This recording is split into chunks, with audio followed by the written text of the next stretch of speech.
Olá, alunos do primeiro ano. Estou aqui hoje para a gente dar continuidade aos nossos módulos de português do livro PH.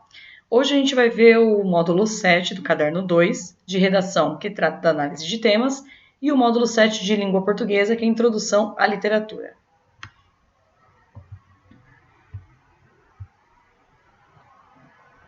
Bom, vamos lá.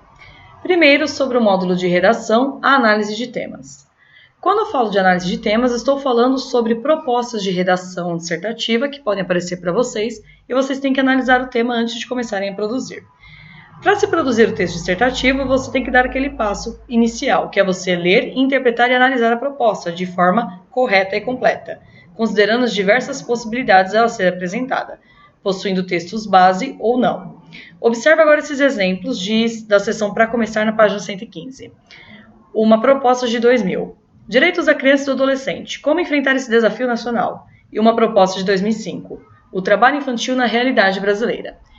Embora os dois temas possuam assuntos muito próximos, os dois falam sobre crianças, são temáticas bem diferentes e distantes também. Por quê?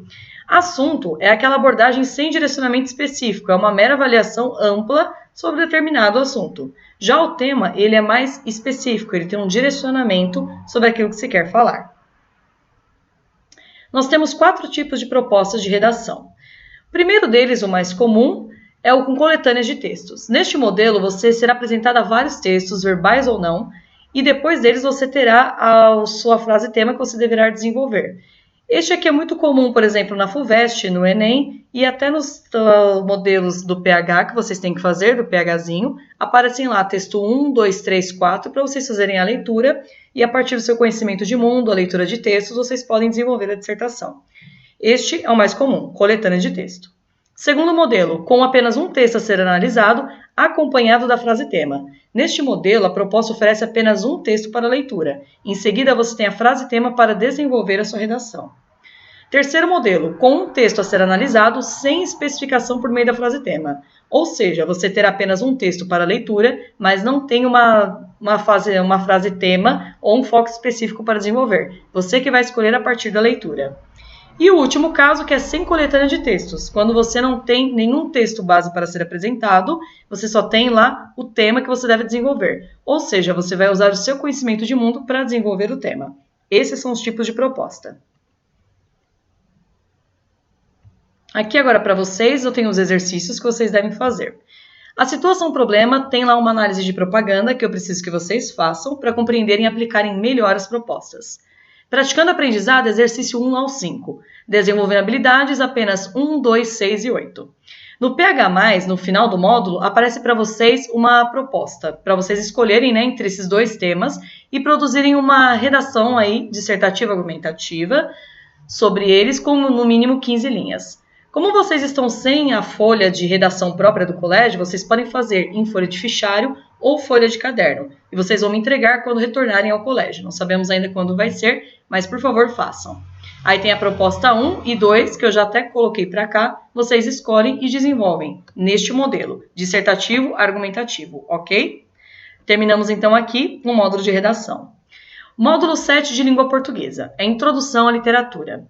Em primeira instância, nós vamos falar a respeito da definição da literatura. Ela não possui uma definição ao certo, mas vários historiadores, estudiosos da literatura brasileira, consideram a literatura como uma expressão artística que acontece através dos fatos narrados na história. Ou seja, a literatura ela sempre anda lado a lado com a história. O que está acontecendo na sociedade se reflete muitas vezes na vida de escritores e eles querem colocar isso, contextualizar isso a partir de uma obra literária, seja através de uma crônica, de um conto, de uma poesia ou de um romance. Então, ela basicamente é uma expressão artística que acontece com o decorrer dos tempos, a partir de uma visão da sociedade. As funções da literatura. A função principal dela é ser registro de atividades e percepções humanas no decorrer da história, como já falamos. Porém, ela pode também exercer outros tipos de funções, como prazer estético, questões de âmbito social ou propagar características culturais de um povo. Desta forma, nós classificamos as funções em 3. Cultural. Ela apresenta caracteres ligados à cultura de um povo especificamente. Neste ponto, a função da literatura é bem descritiva, porque ela quer descrever as características de um povo. A função social, esta é a principal e mais utilizada pelos escritores. Ela pode ser uma importante ferramenta de alteração de algum comportamento ou visão social, além de descortinar realidades humanas que podem ser desconhecidas da maior parte da sociedade. Neste ponto aqui, a literatura pode servir como um caminho para mostrar um assunto, debater algo que às vezes é muito negligenciado pela sociedade, pelas pessoas, e a literatura, o escritor literário, quer trazer para fazer o leitor refletir também a respeito do assunto, vendo o ponto de vista dele. E por último, a função estética. A arte, em geral, pode promover prazer no receptor do processo artístico. Como eu disse no início, a literatura é uma expressão artística, então ela pode também apenas promover o prazer estético em quem está lendo.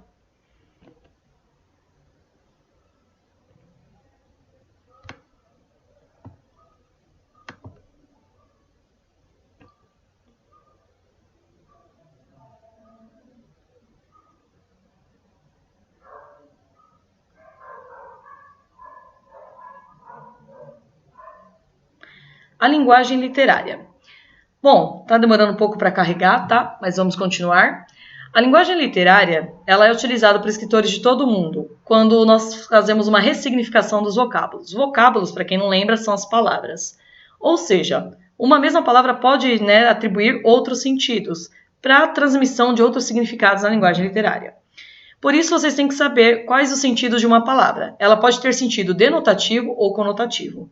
Denotativo é o sentido literal e real de uma palavra, aquele que nós encontramos na definição do dicionário.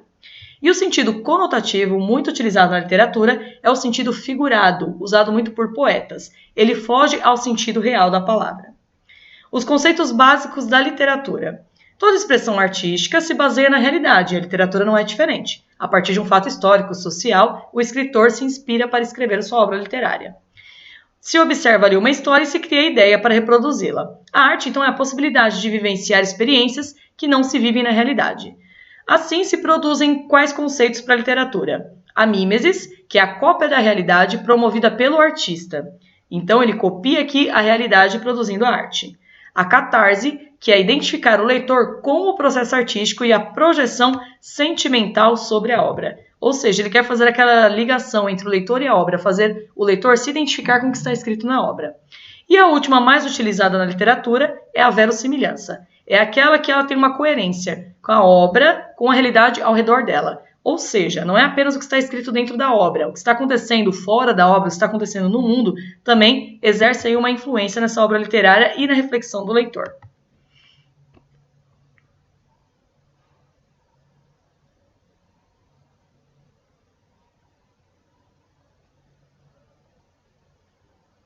As figuras de linguagem.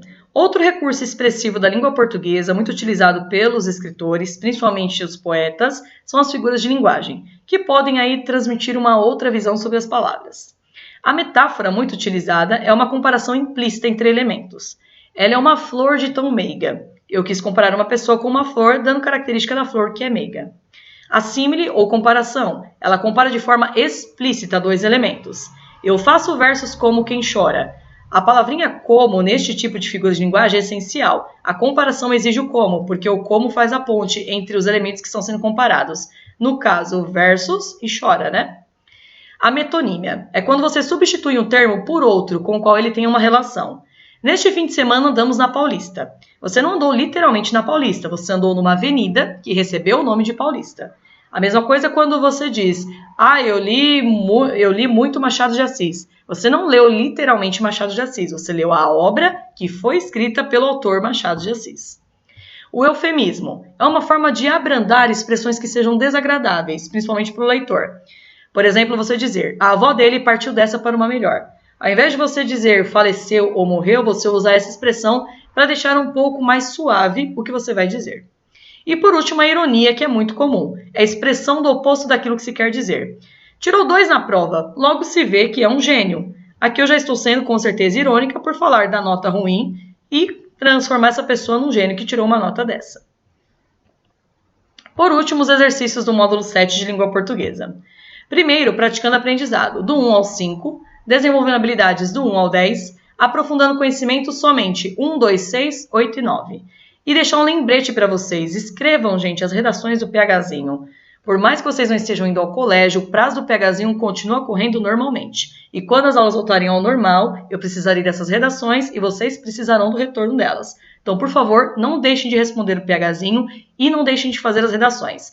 Façam em folha de fichário, façam em folha de caderno, mas, por favor, façam e me entreguem. Atualmente vocês já estão no PHzinho 3, então, por favor, continuem, tá bem? Espero ter ajudado. Esses foram os tópicos principais do módulo 7 de redação e de língua portuguesa. Nos vemos novamente semana que vem com mais conteúdo, prosseguindo os módulos. Na dúvida, deixem aí nos comentários, tá bem? Que eu respondo vocês. Até mais, bons estudos!